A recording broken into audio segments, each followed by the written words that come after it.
Okay, so I think मैं अभी live आ चुका हूँ, है ना? सभी के सामने विजिबल हो गया होगा। हाँ, ओके। चलो, तो आ गया लाइव, सभी को शो होने लग गया है ना? आ जाओ फटाफट सभी लोग। हाँ, चलिए। बस आ गए यार, एक भी लेट नहीं है तो अपन टाइम पे हैं, है ना? मैं एक बार चेक कर लूँ सारी चीज़ें सही हैं कि नहीं। बिल्कुल सारी चीज़ें क्लियर हैं, बढ़िया हैं, दिख रही हैं, विजिबल हैं और लाइव हो गई है क्लास। ठीक है, चलो तो आ जाओ गाइज फटाफट। और hi guys, welcome to olive board. मैं हूं सौरभ, आप सभी लोगों का साइंस फैकल्टी, और सभी लोगों का तहे दिल से स्वागत करता हूं। आज की आपकी एक तरह से कही जाए तो पहली क्लास में आरआरसी ग्रुप डी और एनटीपीसी की, जहां पे अपन थ्योरी वाइज कवर करने जा रहे हैं अपनी पूरी साइंस। तो आज की क्लास को प्यार दिखाइएगा, ठीक है, और ज़्यादा से ज़्यादा शेयर करिएगा, वीडियो लाइक भी ज़रूर करिएगा अगर आपको क्लास पसंद आई, ताकि मुझे मोटिवेशन मिलता रहे और मैं आपके सिलेक्शन प्रोसेस तक, आपके एग्जाम के टाइम तक आपको लगातार इसी ढंग से पढ़ा सकूं। आज अपन पहले चैप्टर की शुरुआत कर रहे हैं, यूनिट्स एंड मेजरमेंट। ठीक है, आज का पहला चैप्टर है आपका यूनिट्स एंड मेजरमेंट्स, मात्रक और मापन। बेसिक बेसिक बातें जानेंगे, दो पार्ट में ये चैप्टर करेंगे। पूरी थ्योरी बहुत ही अच्छे से पढ़ेंगे, ठीक है, पहले थ्योरी पढ़ेंगे और लास्ट में करेंगे एमसीक्यूज। तो ये जो पूरी आपकी 30 दिन, अगले आपके 30 से 40 दिन ग्रुप डी की क्लास चलेगी, उसमें आप थ्योरी पढ़ेंगे साथ में और एमसीक्यू उसके लास्ट में करेंगे, ठीक है, ताकि आपका सिलेबस भी पूरा कंप्लीट हो जाए टॉपिक वाइज। फिजिक्स से शुरुआत कर रहे हैं और फिजिक्स के बाद फिर अपन चलेंगे बायोलॉजी की तरफ और फिर अपन चलेंगे लास्ट में केमिस्ट्री की तरफ। देवेश और शिवा, गुड इवनिंग गाइस, ठीक है। चलिए, तो स्टार्ट करते हैं और समझते हैं एक एक बातों को, ठीक है। इससे पहले मैं आपको थोड़ी थोड़ी कुछ बातें बता दूं, फिर अपन क्लास शुरू करते हैं, ठीक है। जो आपका क्लास का शेड्यूल है स्पेशली ग्रुप डी के लिए, वो सुबह शीतल मैम की क्लास 11 बजे होती है, फिर शाम को 7 बजे योगी सर की जीके और साइंस की रहती है। रविंदर सर की क्लास मैथ की 8 बजे रहती है, फिर राहुल सर की 9 बजे रहती है, जो कि अभी भी ऑलमोस्ट चली रही है, खत्म होने वाली होगी। और लास्ट में आपकी साइंस की क्लास रहती है, ठीक है, 10 बजे रात को। तो ये लास्ट क्लास होती है आपकी। तो आपको ये लास्ट क्लास पढ़ के ही फिनिश करना है अपना, ठीक है, और यहीं पे आपका फिर आ, आ करके हर दिन कंप्लीट आपको करना है, ठीक है। चलिए, बहुत ही बढ़िया।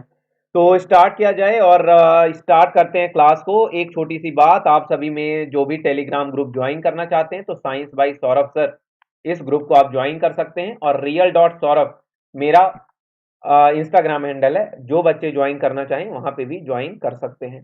आरआरबी एनटीपीसी सीबीटी 2 का आपका कोर्स लॉन्च है, तो उसमें दो कूपन कोड अवेलेबल रहते हैं। आप दोनों कूपन कोड देख सकते हैं। विन कूपन कोड पे कोर्स थोड़ा सा महंगा है और सौरभ कूपन कोड पे थोड़ा सा सस्ता है, तो आप फैकल्टी कूपन कोड यूज करिएगा, वो बच्चे जो एनटीपीसी सीबीटी 2 का अलग से कोर्स बाय कर रहे हैं, ठीक है। और अभी जो विंटर सेल चल रही है उसमें भी आप सौरभ कूपन कोड यूज करेंगे तो विंटर सेल में 45% का डिस्काउंट 50% में कन्वर्ट आपका हो जाएगा। चलिए, अब यहाँ से शुरुआत होती है क्लास की। पंकज, बहुत ही बढ़िया, good evening guys, good evening, बहुत ही बढ़िया। तो ऑलमोस्ट आ गए हैं सभी लोग, है ना, जुड़ रहे हैं धीरे धीरे और जुड़ जाएंगे। अभी अभी जो जस्ट क्लास शुरू ही हुई है, तो धीरे धीरे सभी लोग जुड़ जाएंगे। चलिए, तो स्टार्ट किया जाए और शुरू करते हैं। अब समझना एक एक बातें। मैंने कहा था यूनिट्स एंड डायमेंशंस आपकी क्लास है। गौतम, बहुत ही बढ़िया, आ जाओ मेरे भाई, है ना, फटाफट आ जाओ यार, थोड़ा लाइक वाइक करो और फटाक से शेयर कर दो वीडियो एक बार, शाबाश। और फिर इसके बाद चलते हैं आगे, है ना। चलो, तो जैसे मैंने कहा था कि अपन स्टार्ट करेंगे यूनिट्स एंड मेजरमेंट, तो वही चीज शुरुआत करने जा रहे हैं। और अब शुरू करने जा रहे हैं हम बेसिक से सारी चीजें समझना। तो भाई, शुरुआत कहाँ से होती है इस चैप्टर की, अगर देखा जाए तो फिजिकल क्वांटिटी सबसे पहला टर्म आता है, यानी भौतिक मात्रा सबसे पहला टर्म आता है। जैसे ही आप ये चैप्टर पढ़ते हैं कि भौतिक मात्रा क्या होती है, व्हाट इज फिजिकल क्वांटिटी, तो भौतिक मात्रा की सिंपल सी एक आपकी डेफिनेशन दी गई, उसकी एक परिभाषा दी गई कि a quantity which can be measured is called physical quantity. वह मात्रा जिसे मापा जा सकता है भौतिक मात्रा कहलाता है। मतलब हर वो प्रकार की मात्रा जिसे मापा जा सकता है क्या कहलाती है, भौतिक मात्रा कहलाती है, ठीक है। अच्छा, जैसे फॉर एग्जांपल की एग्जांपल के तौर पे क्या चीजें भौतिक मात्रा कहलाएंगी, जैसे कि आपका द्रव्यमान, आपका समय हो गया, टाइम हो गया, लेंथ हो गया यानी लंबाई हो गई, करंट इलेक्ट्रिसिटी यानी विद्युत प्रवाह हो गया आपका, तापमान यानी कि टेम्परेचर, लुमिनस इंटेंसिटी चमकदार तीव्रता इत्यादि। तो ये सभी ऐसी क्वांटिटीज हैं, ये सभी ऐसी मात्राएं हैं जिनको मापा जा सकता है, जिनका एक परिमाण यानी मैग्नीट्यूड निर्धारित किया जा सकता है, वो कहलाती हैं आपकी फिजिकल क्वांटिटी यानी कि भौतिक मात्राएं। ठीक है। अच्छा, तो सिंपल सी बात है, अगर इसको थोड़ा सा और समझे तो ये बताओ कि फॉर एग्जाम्पल आपके सामने यहाँ पे दो बच्चे दिख रहे होंगे, एक बच्चा क्या कर रहा है, हंस रहा है, एक बच्चा क्या कर रहा है, रो रहा है। तो क्या आप ये कह सकते हैं, क्या आप ये बता सकते हैं कि ये बच्चा एक कितना हंस रहा है या एक बच्चा कितना रो रहा है? नहीं बता सकते। ठीक है। कोई इंसान कितना दुखी है ये नहीं नापा जा सकता। ठीक है। तो ये सभी चीजें भौतिक मात्राएं नहीं होती। ये सभी चीजें, हंसना, रोना, गाना, ये सारी चीजें भौतिक मात्राएं नहीं होती। भौतिक मात्राएं क्या चीजें होती हैं जिनको मापा जा सकता है? फॉर एग्जाम्पल आपके सामने ये कार है, समझिएगा बात को, फॉर एग्जाम्पल आपके सामने ये कार है। अगर ये कार को मैं कहूं कि गति इसकी बताओ कि अगर ये कार आगे भाग रही है तो इस कार की गति कितनी होगी, तो आप इस कार की गति नाप सकते हैं। आप कहोगे 30 मीटर पर सेकंड इस कार की गति होगी। क्या होगी? इस कार की गति होगी 30 मीटर पर सेकंड की। तो मतलब कि आप इस कार की गति को नाप सकते हैं। ठीक है। तो ये क्या हो जाएगी? ये आपकी एक भौतिक मात्रा हो जाएगी। क्या भौतिक मात्रा क्या हो गई? गति यानी स्पीड। स्पीड क्या हो गई? एक फिजिकल क्वांटिटी जिसको मापा जा सकता है। अगर मैं बोलूं कि ये कार की लंबाई कितनी है तो आप कहोगे कि कार की लंबाई है 5 मीटर की, यानी कि जो लंबाई होती है, जो आपकी लेंथ है, वो भी एक भौतिक मात्रा है, यानी उस चीज को मापा जा सकता है। तो वो सभी क्वांटिटी जिनका मेजरमेंट हो सकता है वो कहलाती हैं भौतिक मात्राएं, फिजिकल क्वांटिटीज। क्लियर? अच्छा, फिर अब बात आती है कि इकाई क्या होता है। ठीक है, बिल्कुल बेसिक बेसिक से डिफिनीशन। फिर अब बात आती है कि इकाई क्या होता है, व्हाट इज यूनिट। ठीक है। तो इकाई पे बात आई तो इसका एक डेफिनेशन दिया गया कि जो इकाई है वो भौतिक राशि का वह निश्चित भाग है जिससे परिमाण की तुलना की जा सकती है। क्या बोला गया इकाई का परिभाषा? कि भौतिक राशि का निश्चित भाग जिससे परिमाण की तुलना की जा सकती है। मतलब fixed part of physical quantity, किसी भी भौतिक मात्रा का वह फिक्स्ड पार्ट जिसके दम पे आप क्या कर लो, कंपैरिजन कर लो किन्हीं दो चीजों के बीच में। किस प्रकार से? किस प्रकार से आप किन्हीं दो चीजों के बीच में तुलना कर सकते हैं, कंपैरिजन कर सकते हैं? देखिएगा, समझिएगा मेरी बात को, मैं क्या बोल रहा हूं यहां पे। मैं ये कह रहा हूं कि अगर मेरे सामने दो पेंसिल हैं, कितनी पेंसिल हैं सर? मेरे सामने दो पेंसिल हैं। एक पेंसिल को मैंने बोला कि ये पेंसिल तुम्हारी 10 मीटर की है और ये वाली पेंसिल तुम्हारी 5 मीटर की है। ठीक है। ये वाली पेंसिल तुम्हारी 5 मीटर की है। तो क्या आप इन दोनों के बीच में ये अंतर बता सकते हैं दोस्तों कि क्या इन दोनों पेंसिलों का लंबाई का अंतर कितना है? आप कह दोगे सर पहली वाली और ये दूसरी वाली पेंसिल, इनके बीच में लंबाई का अंतर कितने का है? 5 मीटर का है। कितने का अंतर है लंबाई के बीच में? 5 मीटर का। तो आपने ये तुलना कैसे कर पाए? आप ये तुलना कैसे कर पाए? ये पेंसिल की लंबाई थी 5 मीटर, ये पेंसिल की लंबाई थी 10 मीटर। तो आप तुलना जो कर पाए ना, वो एक ऐसे चीज के कारण कर पाए जो दोनों में क्या था, कॉन्स्टेंटली मौजूद था। क्या था वो? एक निश्चित भाग दोनों ही पेंसिल की लंबाई में दिया हुआ था और उसी को बोला जाता है इकाई। लंबाई की इकाई यहां पे क्या हो गई? मीटर। यानी कि वह आपका निश्चित भाग, वो वाला फिक्स्ड पार्ट क्या था, वो वाला फिक्स्ड पार्ट जिसके दम पे आपने तुलना कर पाए, वो कहला गई आपकी इकाई। ठीक है। चलिए, अगर मैं बोल देता कि ये अगर 50 सेंटीमीटर, ठीक है, अगर मैं लिख दूं 50 सेंटीमीटर की ये पेंसिल है, तो क्या आप 10 मीटर और 50 सेंटीमीटर के बीच का अंतर बता सकते हैं? नहीं बता सकते। ठीक है। क्यों नहीं बता सकते? क्योंकि या तो आपको ये 10 मीटर को पहले सेंटीमीटर में बदलना पड़ेगा, या तो इस 50 सेंटीमीटर को आपको पहले मीटर में बदलना पड़ेगा। तभी आप क्या कर पाओगे, वहां पे किसी भी प्रकार की तुलना कर पाओगे। ठीक है। तो किन्हीं भी भौतिक मात्राओं का वह निश्चित भाग जिसके माध्यम से तुलना की जा सकती है, वो कहलाता है इकाई। यहां तक क्लियर है सभी को? ये होती है यूनिट की छोटी सी डिफिनीशन। देखिए, तो हमने जान लिया भौतिक मात्राएं क्या होती हैं, व्हाट इज यूनिट, ये सबने जान लिया। अब जानते हैं कि भौतिक मात्राएं कितने प्रकार की होती हैं, टाइप्स ऑफ फिजिकल क्वांटिटी, ठीक है, कितने प्रकार की होंगी। संदीप बहुत ही बढ़िया मेरे भाई, और भी बहुत सारे लोग जुड़ जाए हैं। चलिए तो गाइस यार लाइक वाइक करते रहिएगा। सुधीर मेरे भाई बहुत ही बढ़िया। चलिए तो फटाफट लाइक करते चलना है ना, और जुड़ते चलो क्लास में, बस पेशेंस बना के सुनते चलो। अगले 30 से 40 मिनट समझना है कॉन्सेप्ट को, फिर चलेंगे एमसीक्यू की तरफ। भौतिक मात्रा के कितने प्रकार हैं, तो दो प्रकार हैं। पहला प्रकार क्या दिया गया, मूलभूत मात्राएं यानी मूलभूत इकाइयां यानी फंडामेंटल क्वांटिटीज, और दूसरी बोली गई डेराइव्ड क्वांटिटी यानी व्युत्पन्न मात्राएं। डेराइव्ड क्वांटिटी यानी व्युत्पन्न मात्राएं। अच्छा, दोनों में क्या अंतर बताया गया कि यहां पे क्या अंतर है दोनों के बीच में, तो ये अंतर बोला गया कि फंडामेंटल क्वांटिटीज वो सभी क्वांटिटीज हैं जिनकी मदद से आप व्युत्पन्न मात्राओं को निकाल सकते हैं, यानी डेराइव्ड क्वांटिटीज को निकाल सकते हैं। जैसे बोला गया कि जो मूलभूत इकाई है या मूलभूत मात्रा है, उनमें बोला गया कि लंबाई यानी लेंथ है, द्रव्यमान यानी कि मास है, आपका टाइम यानी कि समय है, ठीक है, टाइम यानी कि समय है, लंबाई है, मास है। ये सभी मूलभूत मात्राएं बताई गई। बोली कि ये मात्राओं का ही आप इस्तेमाल करके व्युत्पन्न मात्राएं निकाल सकते हैं। और डेराइव्ड क्वांटिटी में क्या आ गया, वो सभी चीजें जिनको आप मूलभूत मात्राओं से निकालते हैं।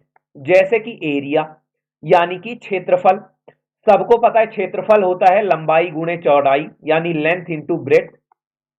लम, लंबाई भी आप मीटर में नापते हैं, चौड़ाई भी आप मीटर में नापते हैं।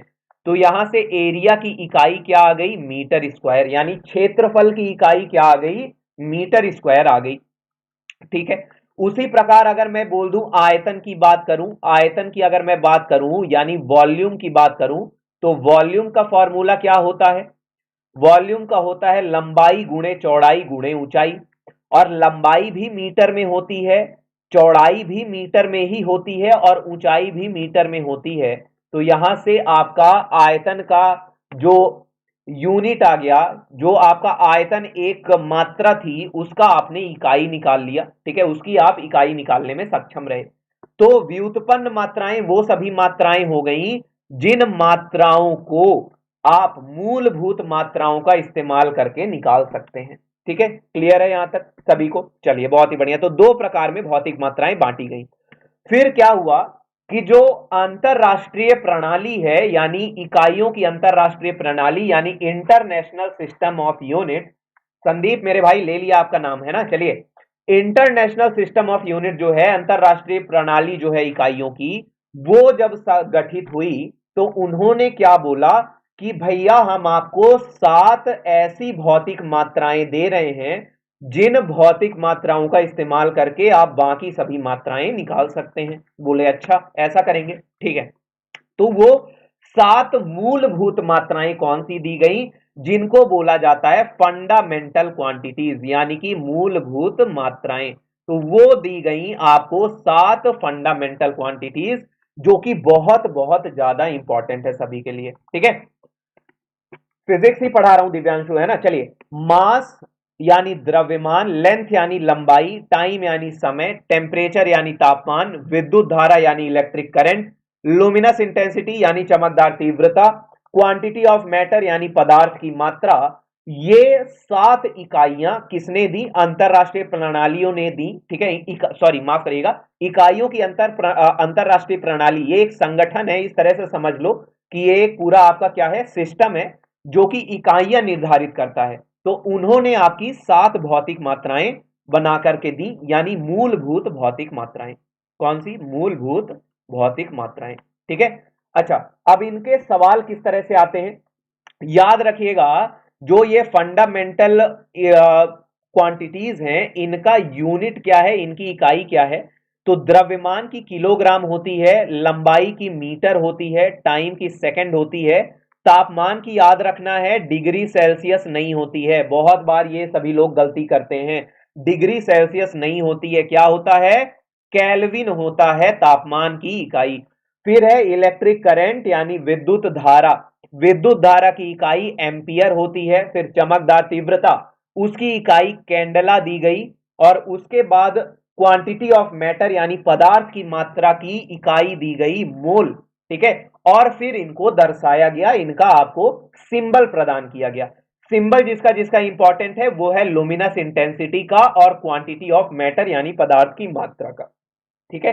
लुमिनस इंटेंसिटी को कैपिटल सी और स्मॉल डी से दर्शाया जाता है और क्वांटिटी ऑफ मैटर पदार्थ की मात्रा को मोल से MOL से दर्शाया जाता है। तो ये 7 आपकी इकाइयां निर्धारित की गई अंतरराष्ट्रीय प्रणालियों द्वारा। और फिर उन्होंने क्या कहा ना कि आप इन सभी इकाइयों का इस्तेमाल करके दुनिया भर की बाकी सारी व्युत्पन्न मात्राओं की इकाइयां निकाल सकते हैं, ठीक है। क्लियर है। तो 7 ये ऐसी इकाइयां हैं जिनको किसी के माध्यम से निकाला नहीं जा सकता।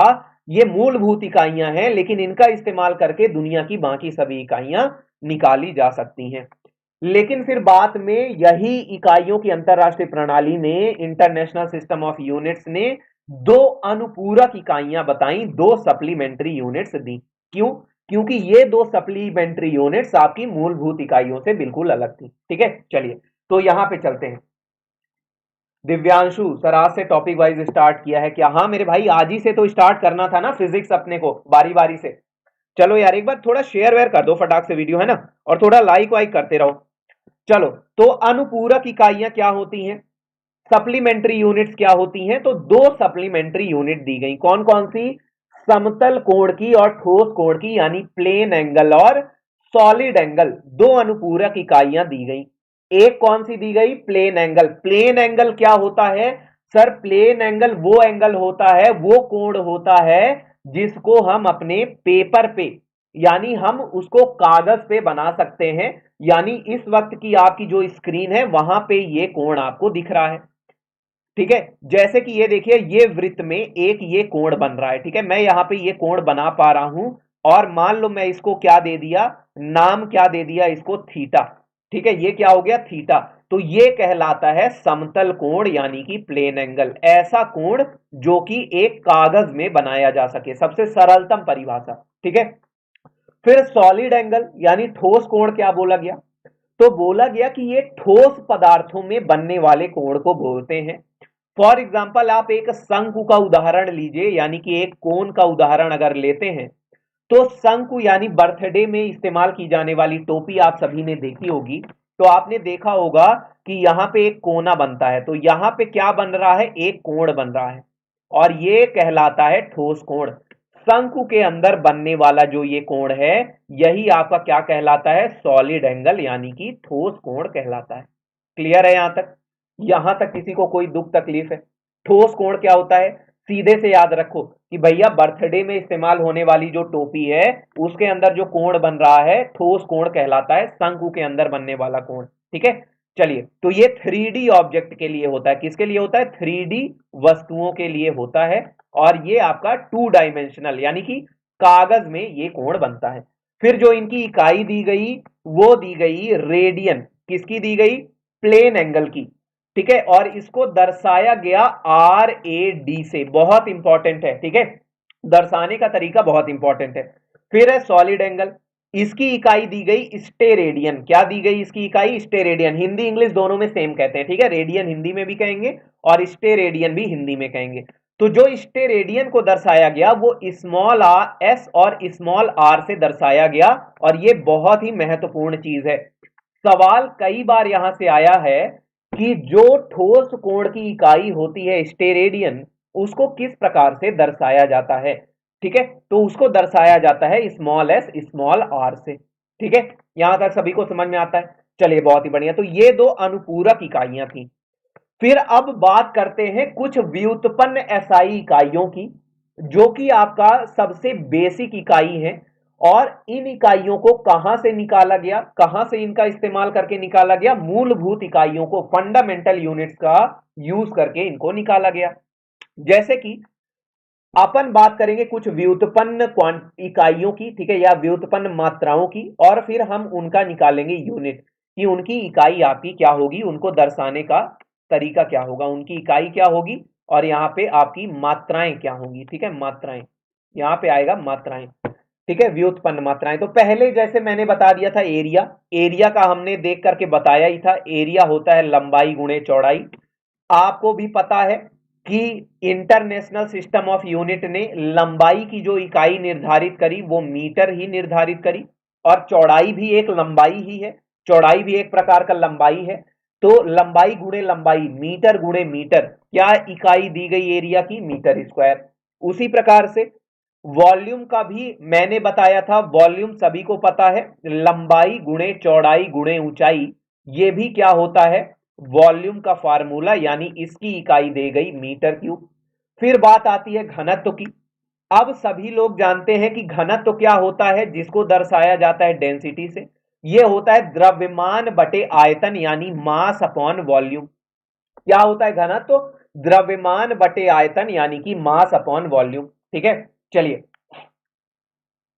चलिए। और तो मास क्या होता है, यानी द्रव्यमान की इकाई क्या हो गई एसआई यूनिट में? किलोग्राम। और अभी अभी आपने आयतन की इकाई निकाल ली मीटर क्यूब, तो क्या हो गया? केजी पर मीटर क्यूब आपकी किसकी इकाई आ गई? घनत्व की इकाई आ गई। तो ये सभी आप समझ पा रहे हैं, ये सभी क्या है? व्युत्पन्न इकाइयां हैं। लेकिन हम किसका इस्तेमाल कर रहे हैं यहां पे? हम इन सभी इकाइयों को निकालने के लिए अपनी फंडामेंटल क्वांटिटीज, अपनी मूलभूत मात्राओं का इस्तेमाल कर रहे हैं, जो 7 मूलभूत मात्राएं अंतरराष्ट्रीय प्रणाली द्वारा निर्धारित की गई थी। ठीक है, फिर अब मान लीजिए अगला जो आपकी व्युत्पन्न इकाई में आ गया, वो क्या आ गया? गति, यानी कि चाल, यानी स्पीड। अब सबको पता है स्पीड का फॉर्मूला होता है आपका क्या? डिस्टेंस अपॉन टाइम, यानी दूरी बटे समय। क्या होता है स्पीड का फॉर्मूला? दूरी बटे समय, यानी डिस्टेंस अपॉन टाइम।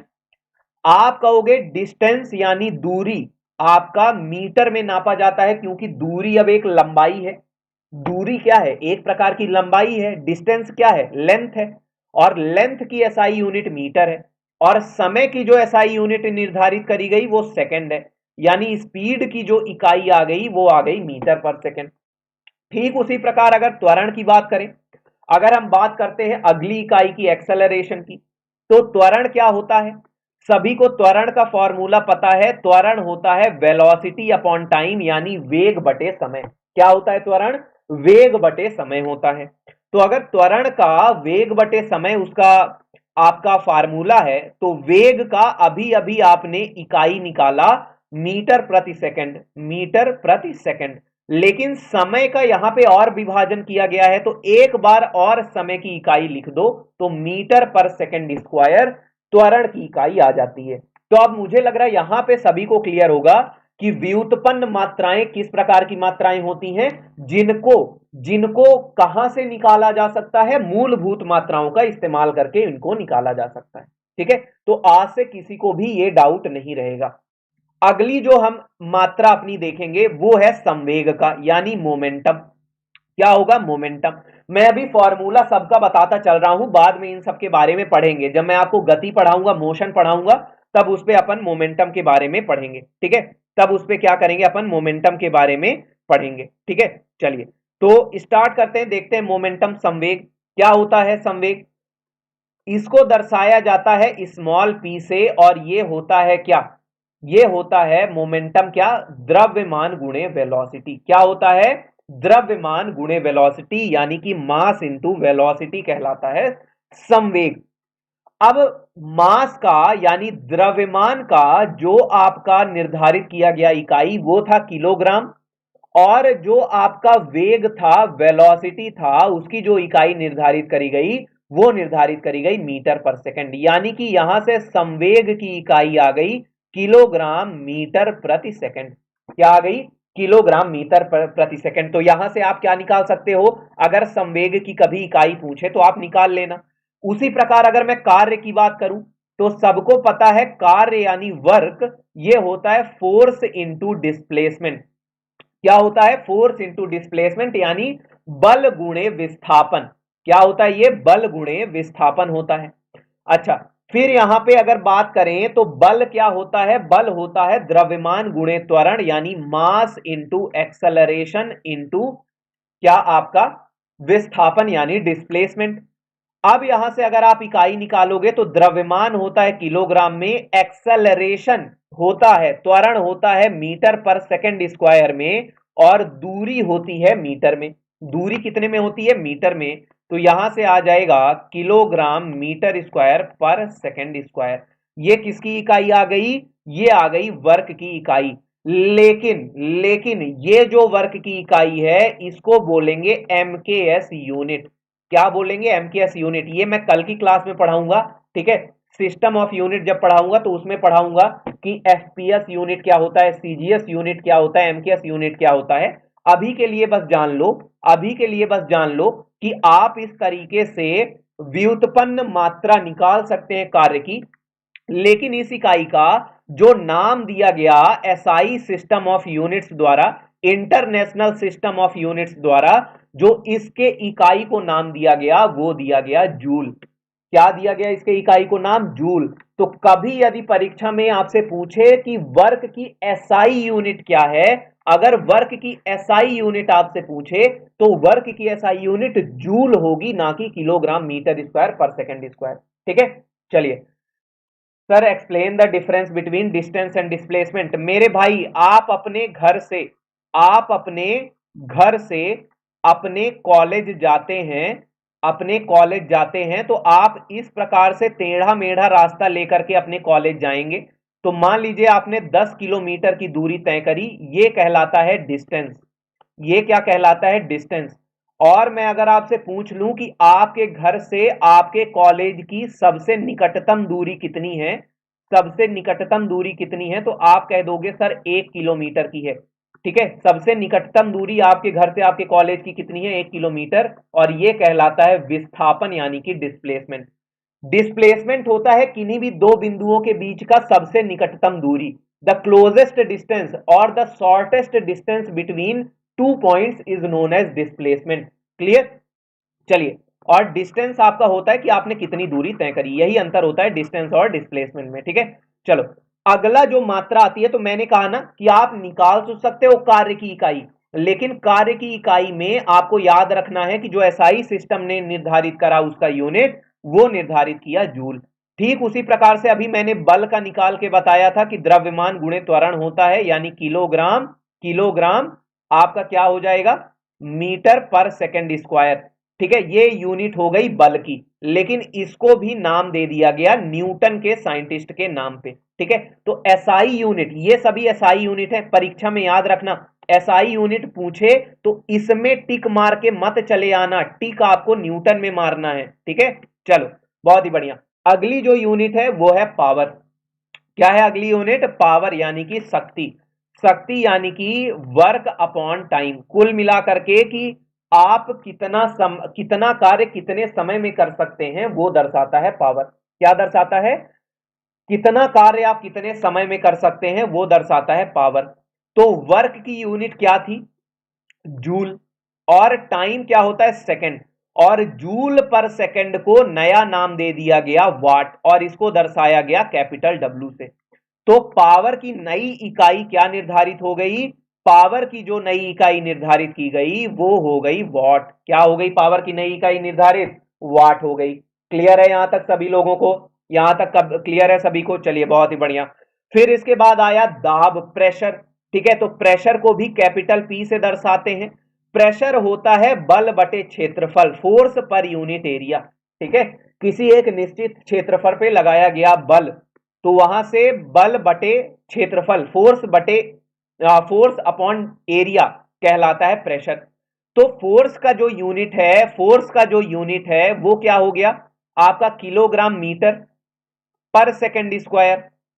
ठीक है, और नीचे है क्षेत्रफल, क्षेत्रफल की यूनिट है मीटर स्क्वायर, तो मीटर से मीटर काट दो, यहां पे आएगा किलोग्राम पर मीटर सेकंड स्क्वायर, किलोग्राम पर मीटर सेकंड स्क्वायर। ठीक है, और इसी चीज को आप लिख सकते हैं न्यूटन पर मीटर स्क्वायर, जिसको बाद में नाम दे दिया गया पास्कल। क्या नाम दे दिया गया बाद में? पास्कल नाम दे दिया गया। तो एसआई सिस्टम ऑफ यूनिट में, एसआई सिस्टम ऑफ यूनिट में प्रेशर की जो इकाई निर्धारित करी गई उसको एक सुंदर सा नाम दिया गया पास्कल का। ठीक है, दीक्षा गुड इवनिंग, सुयश गुड इवनिंग मेरे भाई। चलिए, बहुत ही बढ़िया, क्लियर है यहां तक सभी को? तो आज से नहीं भूलना, ठीक है, इनकी इकाई। चलिए बहुत ही बढ़िया, आगे बढ़ते हैं। अब समझते हैं कुछ इंपॉर्टेंट प्रैक्टिकल यूनिट। इन प्रैक्टिकल यूनिट से बेहद सवाल पूछे जाते हैं आपकी परीक्षा में, ठीक है। इन प्रैक्टिकल यूनिट से बेहद सवाल आपके पेपर में आते हैं और अपने को वही चीज देखनी है, ठीक है। चलिए, तो पहली जो आपकी इंपॉर्टेंट प्रैक्टिकल यूनिट आती है, जो प्रायोगिक इकाई है, वो है खगोलीय इकाई यानी एस्ट्रोनॉमिकल यूनिट। तो एस्ट्रोनॉमिकल यूनिट होता क्या है? तो पृथ्वी के केंद्र और सूर्य के केंद्र की बीच की दूरी को क्या बोला जाता है दोस्तों? एस्ट्रोनॉमिकल यूनिट यानी खगोलीय इकाई बोला जाता है, ठीक है। किन्हीं किसके बीच के? सूरज और पृथ्वी के केंद्र के बीच की दूरी, ठीक है, उसे कहलाता है वन एस्ट्रोनॉमिकल यूनिट। क्लियर? ये है आपका सूरज और ये है आपकी पृथ्वी, और ये दूरी आपकी कहलाती है एस्ट्रोनॉमिकल यूनिट। ये जो आपकी दूरी है यहां से यहां तक की, यही आपकी कहलाती है एस्ट्रोनॉमिकल यूनिट। क्लियर है? यहां तक सभी को समझ में आता है? एस्ट्रोनॉमिकल यूनिट का मान कितना है, ये आपसे सीधे सवाल परीक्षा में पूछा जाएगा।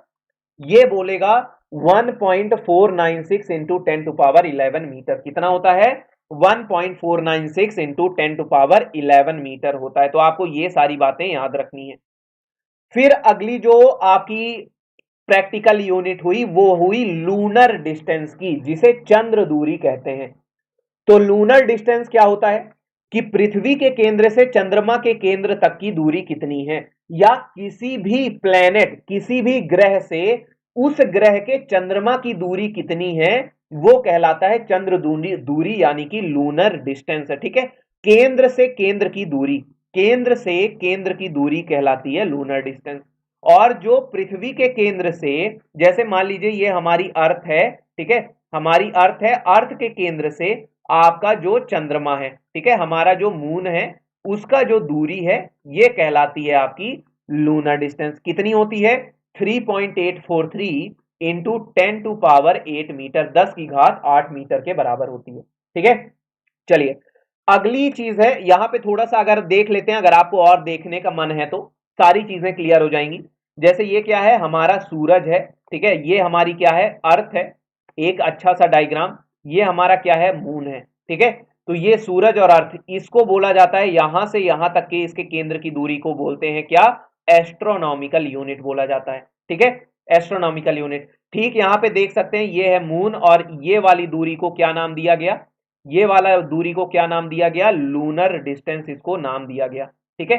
सामने देख पा रहे हैं आप, बहुत ही सुंदर सा यहाँ पे एक आपको सामने चित्र दिख रहा होगा।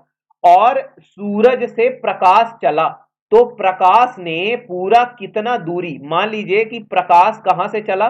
प्रकाश आपका सूरज से चला, तो एक वर्ष में प्रकाश ने कितनी दूरी तय कर ली, वो कहलाता है आपका प्रकाश वर्ष, यानी 1 लाइट ईयर की दूरी। क्या कहलाता है? 1 लाइट ईयर की दूरी कहलाता है, ठीक है। चलिए, फिर अगला है लाइट ईयर, उसी पे अपन आ रहे थे, प्रकाश वर्ष। तो कभी भी कंफ्यूज ये वर्ष को देख करके ये मत समझ लेना कि यहाँ पे समय की बात चल रही है, ठीक है।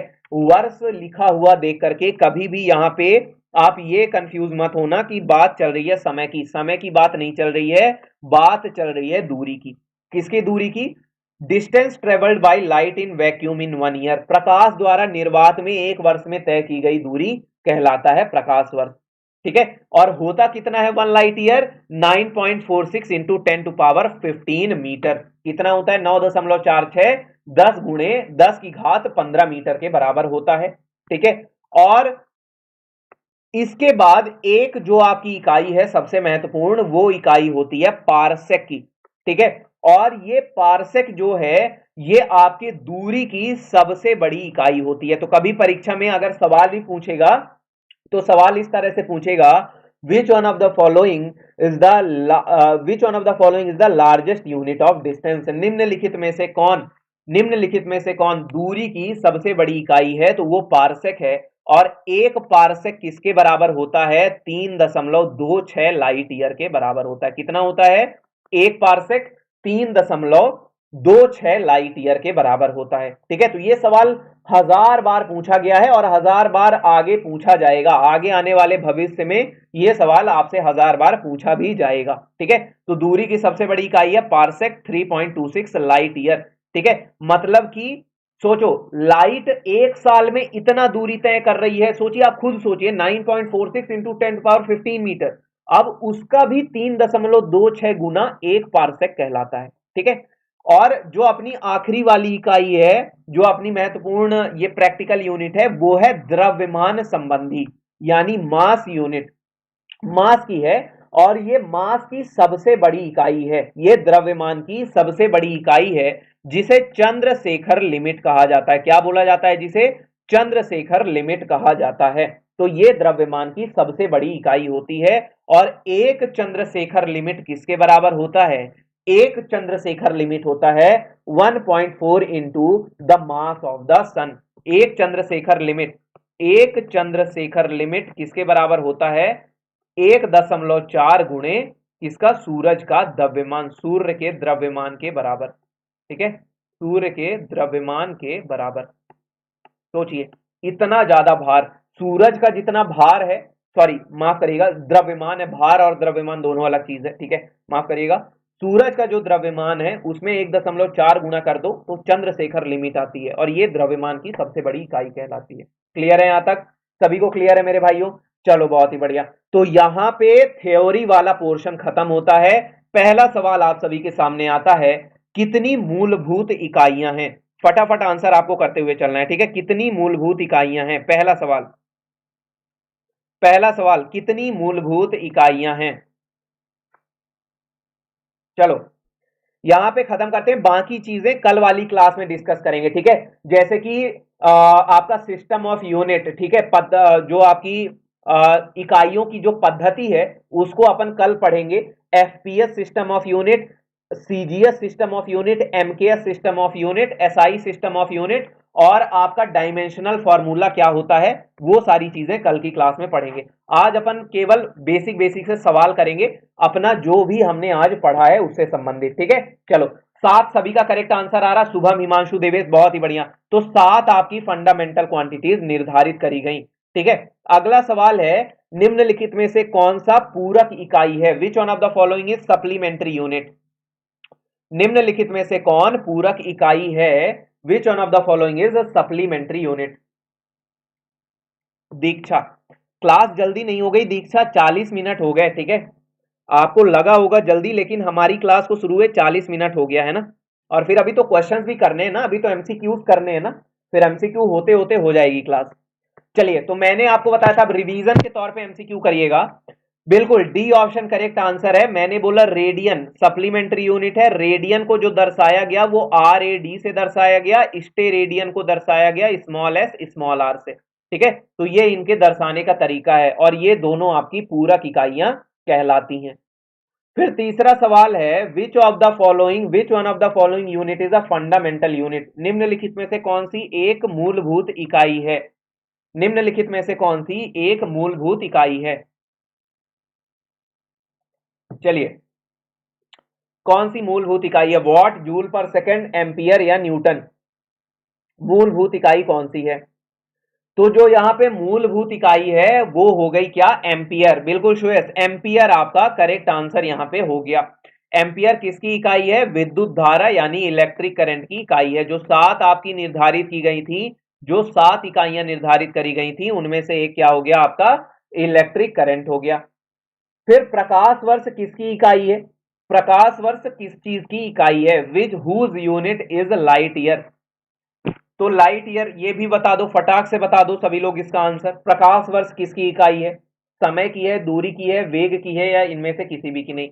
दूरी की, बिल्कुल सभी लोग को पता है, दूरी की आपका होता है, ठीक है, 1.496 into 10 to the power 15 metre की दूरी होती है, ठीक है, किसकी? एक प्रकाश वर्ष की। तो यहां से हमने ये भी देख लिया, ठीक है। चलिए, तो ये हो गई प्रकाश वर्ष के बारे में। अगला सवाल है, शक्ति की इकाई क्या है? The unit of power. Power की इकाई मैंने क्या बताया था?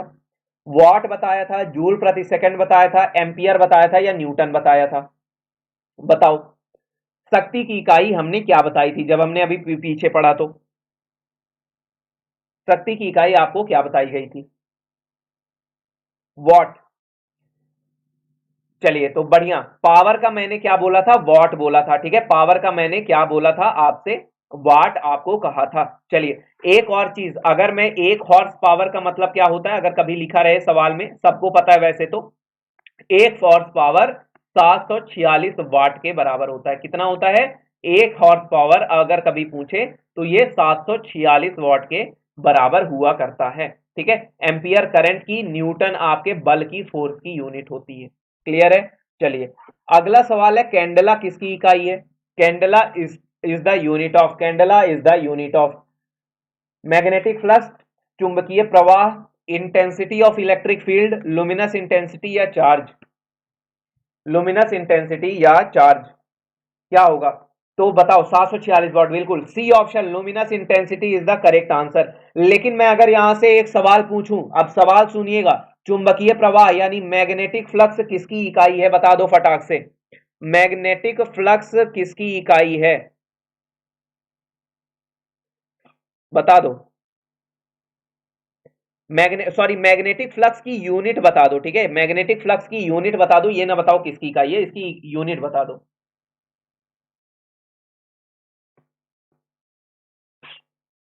जूल पर सेकंड तुम्हारा प्रेशर हो जाता है ना, सॉरी, वो भी पावर की इकाई है वैसे।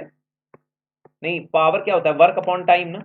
अच्छा अच्छा अच्छा, इस पे एक ठीक है, यहां पे सवाल देखिएगा, देखिएगा, सही बोला, सही बोला आपने, बिल्कुल करेक्ट आंसर था। सवाल ये होना था the SI unit of power. ठीक है, सवाल को सुधार लीजिएगा। The SI unit of power, शक्ति की एसआई इकाई क्या है? माफ करिएगा, एक कौन थे वो, किसने कहा? सुयश, बहुत ही बढ़िया मेरे भाई। ठीक है, शक्ति की एसआई इकाई था यहाँ पे, the SI unit of power वो वाट है। जूल पर सेकंड भी पावर की ही इकाई होती है। ठीक है, जूल प्रति सेकंड भी पावर की इकाई होती है। पावर होता है क्या? वर्क अपॉन टाइम, और वर्क अपॉन टाइम यानी कार्य बटे समय। कार्य किस में होता है? जूल में, और समय किस में होता है? सेकंड में। तो जूल पर सेकंड पावर की ही इकाई है। ठीक है, चलिए, माफ करिएगा, एसआई यूनिट ऑफ पावर पूछा था, एसआई यूनिट वाट है। ठीक है, ये आपका क्या है? ये आपका एमकेएस यूनिट में आ जाता है। चलिए, तो कैंडला आपने बता दिया था, लुमिनस इंटेंसिटी बता दिया था, मैग्नेटिक फ्लक्स की यूनिट मैंने पूछा सभी से, वेबर। बहुत ही बढ़िया, वेबर आपका, वेबर इसकी इकाई होती है। ठीक है, वेबर को दर्शाते किससे हैं? ये सबसे ज्यादा पूछा जाता है। ठीक है, वेबर को रिप्रेजेंट कैसे करते हैं? आपको चार ऑप्शन दे देगा, capital W, small W small B, या कैपिटल डब्ल्यू स्मॉल बी, इस प्रकार से दे देगा। तो आपका जो वेबर को दर्शाने का तरीका है वो आपका सी ऑप्शन करेक्ट आंसर हो जाता। ठीक है, तो इस तरह के सवाल बेहद पूछे जाते हैं। ठीक है, हाँ, डीएस, बहुत ही बढ़िया। चलिए, दीक्षा ने भी बोला था, ओके चलिए, तो वेबर आपका करेक्ट आंसर हो जाएगा। ठीक है, दर्शाते हैं डब्ल्यू बी और कैपिटल डब्ल्यू और स्मॉल बी से। फिर चंद्रशेखर लिमिट, अभी अभी जस्ट मैंने बताया था कि चंद्रशेखर लिमिट क्या होता है। वन चंद्रशेखर लिमिट, ये क्या होता है?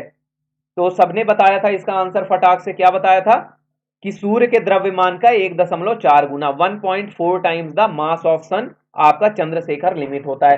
गाइस एक बार लाइक वाइक तो करिए फटाफट सभी लोग, एटलीस्ट यार, क्या यार, इतना इतने बढ़िया से पढ़ाने पे भी आप लोग 30-32 लाइक हैं अभी तक पूरी क्लास में। ऐसा करिएगा मेरे साथ। 1.4 times the mass of the sun, सबसे बड़ी, ठीक है, द्रव्यमान की सबसे बड़ी इकाई आपका क्या होता है? चंद्रशेखर लिमिट होती है। अगला है, ठोस कोण की एसआई इकाई का प्रतीक क्या है? What is the symbol of the SI unit of solid angle? ठीक है, यहाँ पे अगला सवाल, इस तरह के सवाल ज्यादा पूछे जाते हैं। ठीक है, इस तरह के सवाल ज्यादा पूछे जाते हैं। ठोस कोण की एसआई इकाई का प्रतीक क्या है? What is the symbol of SI unit of solid angle? ठीक है, तो क्या होता है? ठोस कोण की एसआई इकाई का प्रतीक क्या है? एस आर, बिल्कुल, है ना, स्मॉल एस स्मॉल आर से इसको दर्शाया गया है, और इसको बोला क्या जाता है? स्टेरेडियन बोला जाता है। पूरा पूरा क्या बोला जाता है गाइस? स्टेरेडियन इसको बोला जाता है। क्लियर है? अगला सवाल है, parsec is the unit measurement of, parsec किस चीज की इकाई का मापक है? पारसेक किस चीज की इकाई का मापक है? क्या नापता है पारसेक? शुभम, बिल्कुल, बहुत ही बढ़िया मेरे भाई, पिछले सवाल का पिछला क्वेश्चन सही था एकदम, बिल्कुल आपका। ठीक है, मुझे 1 मिनट का टाइम दीजिएगा सभी लोग। ठीक है, थोड़ा सा 1 मिनट का टाइम दीजिएगा, इस सवाल का आंसर करिए मुझे फटाफट सभी लोग, और मेरे को थोड़ा सा एक एक मिनट रुकिएगा। ठीक है।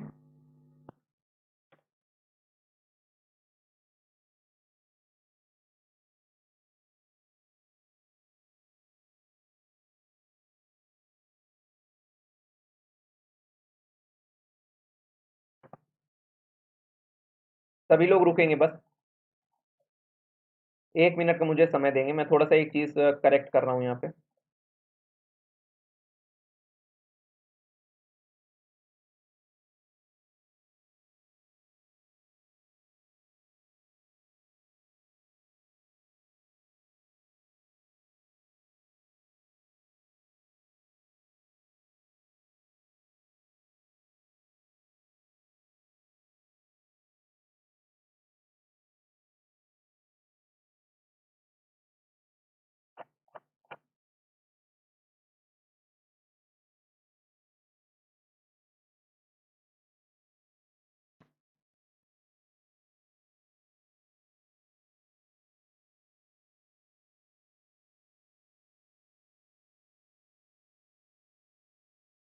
एक सेकंड, एक सेकंड, कुछ यहाँ पे गड़बड़ी है।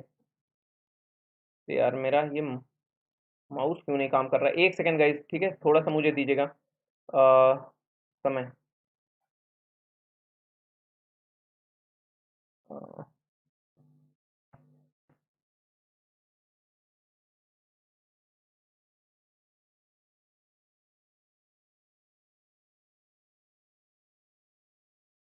जस्ट अ मिनट रुकिएगा, ठीक है, मेरा माउस रुक गया था और एक्चुअली में ना वो वर्क नहीं कर रहा था। अभी सही हो गया, 1 मिनट रुकिएगा, ठीक है,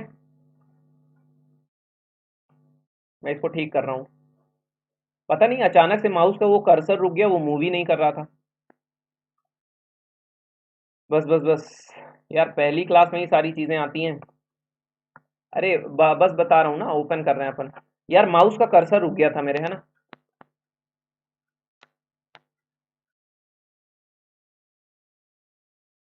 यहाँ से इसको चेक करना पड़ेगा। मैं एक बार फिर से डिसकनेक्ट करके इसको कनेक्ट कर रहा हूँ, ठीक है।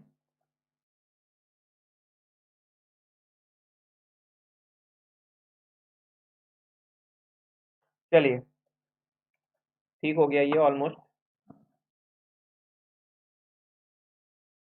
आ गया, ठीक है। चलिए तो स्टार्ट करते हैं, ठीक है। हम लोग कहाँ पे थे? अ, हम लोग थे अपने सवाल पे, ठीक है, 9वें सवाल पे थे हम लोग। ठीक है, चलिए सभी को आ गया होगा, दिख गया होगा। चलो, तो इस सवाल का आंसर आ गया था सभी का, ठीक है। पार्सेक की आपने दिया था, चलो बहुत ही बढ़िया। तो क्या था ये? एस्ट्रोनॉमिकल डिस्टेंस, आपका खगोलीय दूरी सही आंसर था, ठीक है। पार्सेक आपने जो बताया था, तो ये क्या है? बहुत ही दूर दूर, लंबी लंबी दूरियों को नापने के लिए इस्तेमाल होती है, ठीक है। खगोलीय दूरी के लिए इस्तेमाल होती है पार्सेक। और मैंने बोला था कि 1 पार्सेक कितना होता है?